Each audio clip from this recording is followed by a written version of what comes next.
देखिए, अगर नया निवेशक है जो शुरुआत कर रहा है, तो मेरे ख्याल से आपने जैसे कहा, एक कोर होल्डिंग जो होती है, वो एक डिवर्सिफाइड फंड होनी चाहिए।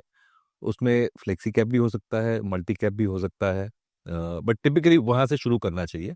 क्योंकि उसमें क्या होता है कि क्योंकि आप नए हैं, तो आपको इतनी समझ शायद ना हो कि मिड कैप क्या है, लार्ज कैप क्या है, स्मॉल कैप क्या है, राइट, और कौन से सेक्टर वगैरह में जाना चाहिए। तो ना तो आपको थीमेटिक फंड में जाना चाहिए, ना तो प्योर लार्ज या प्योर मिड या प्योर स्मॉल में जाना चाहिए। एक फ्लेक्सी कैप या मल्टी कैप फंड होता है, वहाँ पे जो फंड मैनेजर होता है वो आपके लिए डिसीजन लेता है कि कौन से सेक्टर में डाले, कौन से कैप में डाले, छोटे में, बड़े में। It's a open mandate. तो आपकी जो डिसीजन है वो आप फंड मैनेजर को दे देते हो करने के लिए। तो ये मुझे लगता है स्टार्टिंग में जो कोर होल्डिंग है वो इस कैटेगरी में होनी चाहिए। इसी की वजह से जब हमने पहला फंड लॉन्च किया, तो वो फ्लेक्सी कैप लॉन्च किया, क्योंकि एक वाइडर बास्केट को हम केटर कर सकते हैं। उसके बाद जैसी आपकी नॉलेज बढ़ती है, मार्केट की अंडरस्टैंडिंग बढ़ती है, और आपकी रिस्क प्रोफाइल थोड़ी ज़्यादा है, तो फिर आप mid cap, small cap, thematic या सेक्टर फंड्स में जा सकते हो।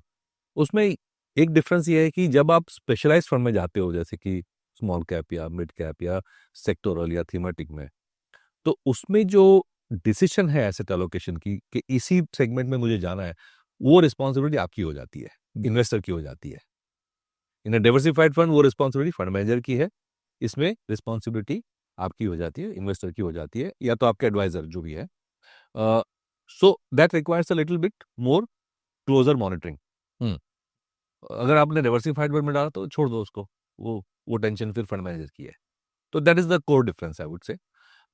सेगमेंट वाइज मैं कहूंगा कि ग्रोथ अगर आपको चाहिए, तो अभी भी स्मॉल कैप और मिड कैप में ज़्यादा है। क्योंकि India is a fast growing economy, is evolving economy. और हमने ये देखा है कि जब इकोनॉमी इवॉल्व होती है, जो इंडिया में अगले 20 साल तक भी इवॉल्व होती रहेगी, नए नए सेक्टर्स आएंगे, नए नए सेगमेंट्स आएंगे, नए नए सब सेगमेंट्स आएंगे, नए नए बिजनेस मॉडल्स आएंगे। तो ये टिपिकली जो होते हैं वो छोटे स्टार्ट होते हैं और फिर बड़े बनते हैं। तो हायर ग्रोथ फेज जो कंपनी का होता है, वो टिपिकली स्मॉल या मिड कैप फेज होता है, और वो लंबी ड्यूरेशन का भी होता है।